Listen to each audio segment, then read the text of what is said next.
नमस्ते दोस्तों।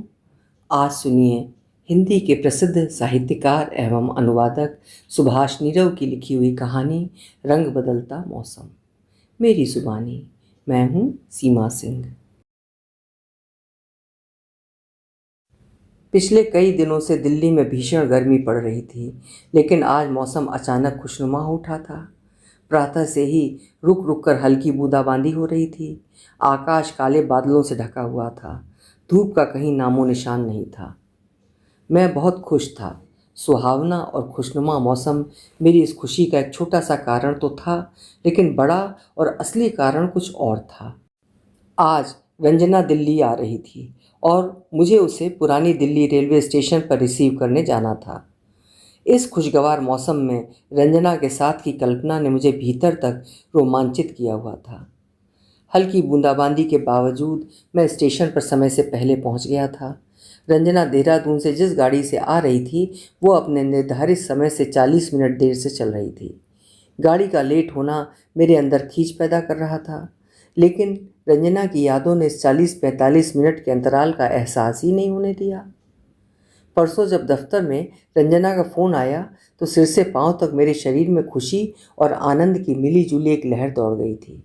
फ़ोन पर उसने बताया था कि वो इस रविवार को मसूरी एक्सप्रेस से दिल्ली आ रही है और उसे उसी दिन शाम 4 बजे की ट्रेन लेकर कानपुर जाना है।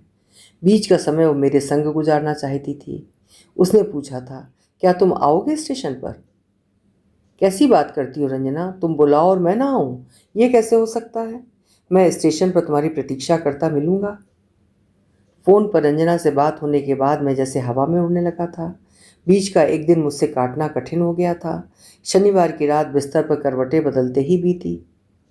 करीब 4 बरस पहले रंजना से मेरी मुलाकात दिल्ली में ही हुई थी, एक परीक्षा केंद्र पर। हम दोनों एक नौकरी के लिए परीक्षा दे रहे थे। परीक्षा हॉल में हमारी सीटें साथ साथ थीं। पहले दिन सरसरी तौर पर हुई हमारी बातचीत बढ़कर यहाँ तक पहुँची कि पूरी परीक्षा के दौरान हम एक साथ रहे।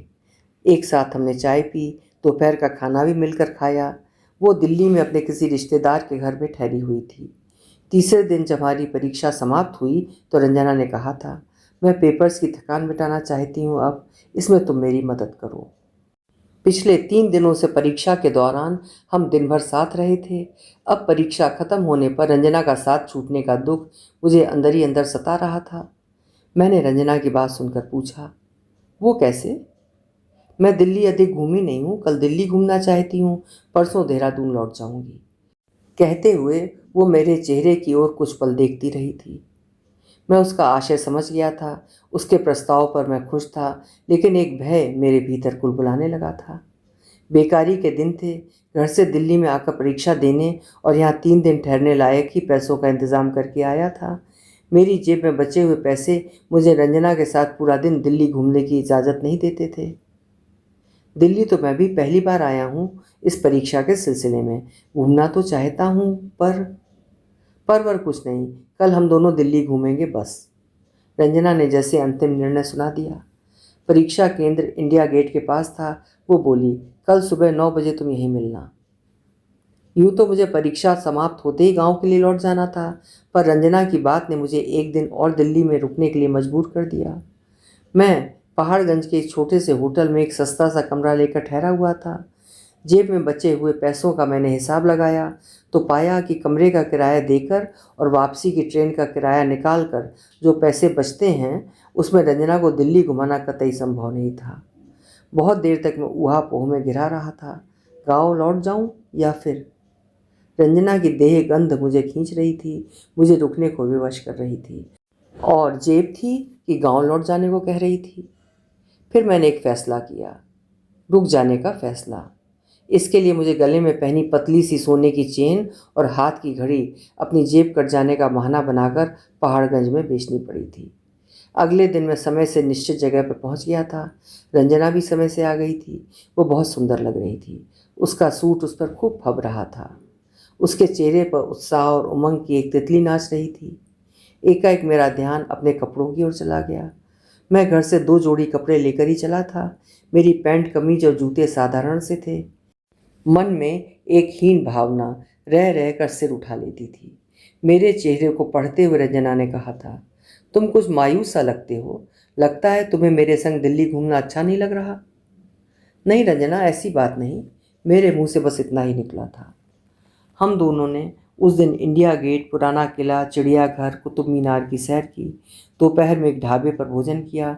सारे समय हंसती खिलखिलाती रंजना का साथ मुझे अच्छा लगता रहा था। साल भर बाद इंटरव्यू के सिलसिले में हम फिर मिले थे। हमने फिर पूरा एक दिन दिल्ली की सड़कें नापी थीं। इसी दौरान रंजना ने बताया था कि उसके बड़े भाई यहाँ दिल्ली में एक्साइज विभाग में डेपुटेशन पर आने वाले हैं।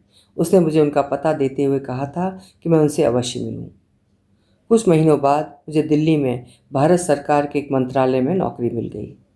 मैं रंजना के बड़े भाई साहब से उनके ऑफिस में जाकर मिला था। वो बड़ी गर्मजोशी से मुझसे मिले थे।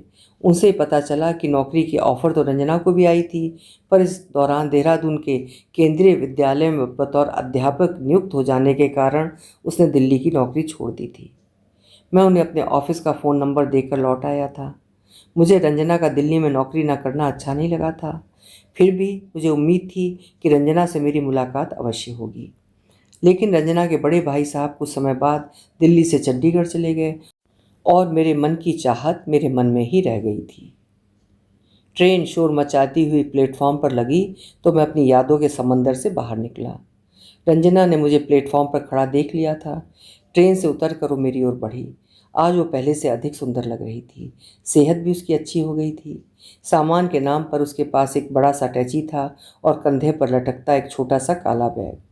उसने कुली को आवाज़ दी। मैंने कहा, कुली की क्या ज़रूरत है, तेरे पास एक ही तो अटैची है, मैं उठा लूँगा। और मैंने अटैची पकड़ ली थी। प्लेटफॉर्म पर चलते हुए रंजना ने कहा, मनीष, मेरे पास 4-5 घंटों का समय है। कानपुर जाने वाली शाम की 4 बजे वाली गाड़ी की मैंने रिजर्वेशन करा रखी है।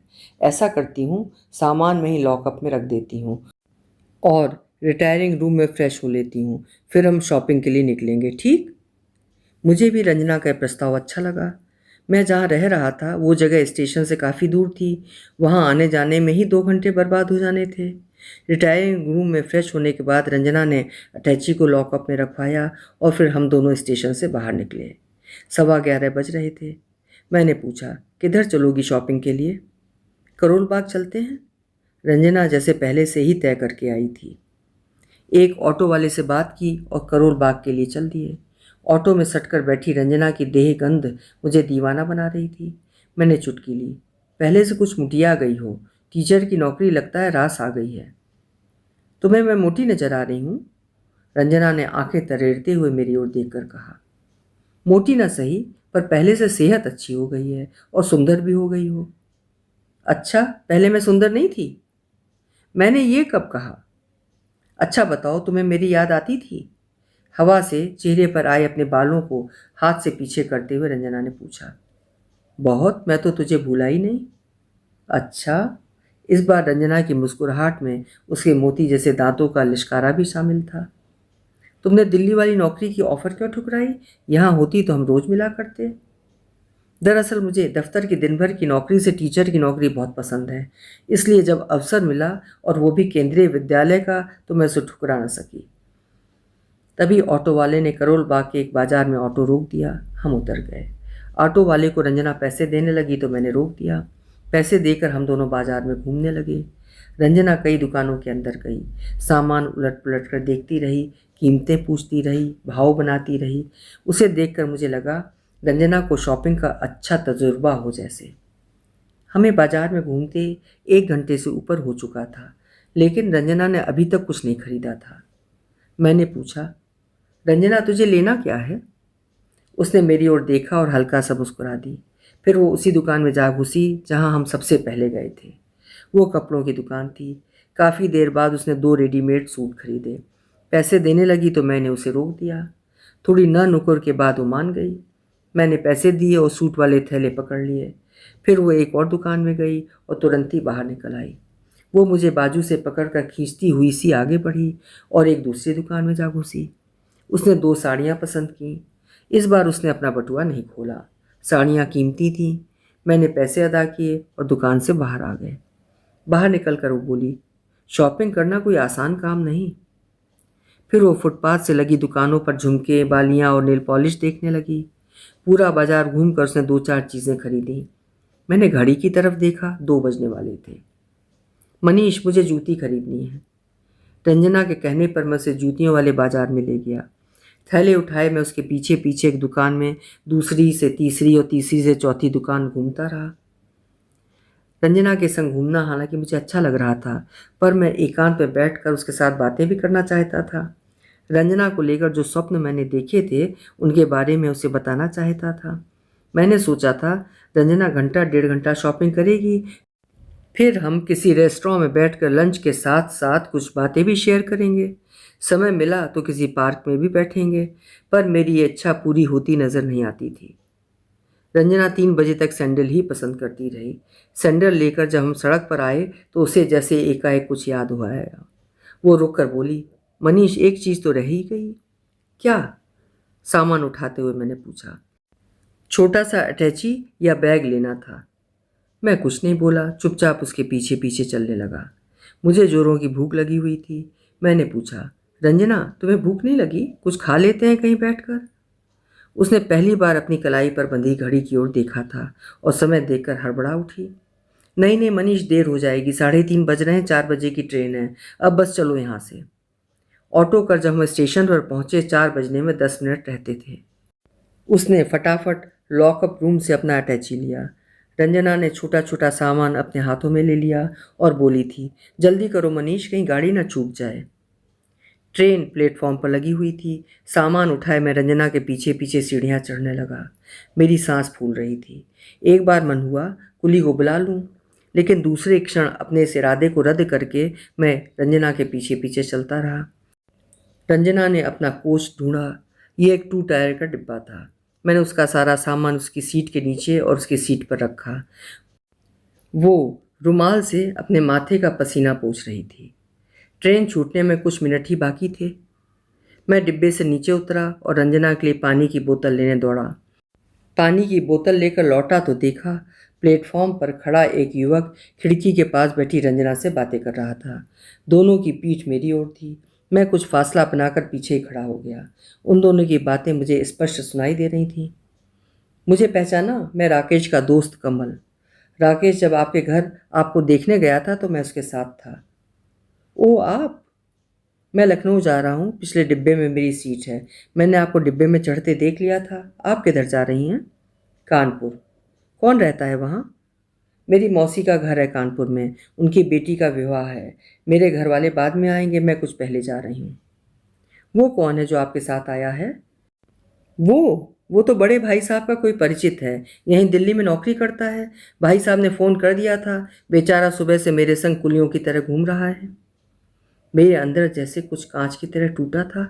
मैं तो अपनी दोस्ती को रिश्ते में बदलने के सपने देख रहा था और रंजना ने मुझे दोस्त के योग्य भी नहीं समझा। सिग्नल हो गया था। वो युवक अपने डिब्बे में चला गया था। मैंने आगे बढ़कर खिड़की से ही पानी की बोतल रंजना को थमाई और पूछा, कौन था? मेरे मंगेतर का दोस्त। रंजना ने मुस्कुराते हुए बताया ही था कि ट्रेन आगे सरकने लगी। आगे बढ़ती गाड़ी के साथ साथ मैं कुछ दूर तक दौड़ना चाहता था, पर न जाने मेरे पैरों को क्या हो गया था। वे जैसे प्लेटफॉर्म से ही चिपक गए थे। मैं जहाँ खड़ा था वहीं खड़ा रह गया। धीमे धीमे गाड़ी रफ्तार पकड़ती गई। मेरे और रंजना के बीच का फासला लगातार बढ़ता जा रहा था। देखते देखते रंजना एक बिंदु में तब्दील होकर एकाएक गायब हो गई। मैं भारी कदमों से स्टेशन से बाहर निकला। मुझे बेहद गर्मी महसूस हुई। इस मौसम को न जाने अचानक क्या हो गया था।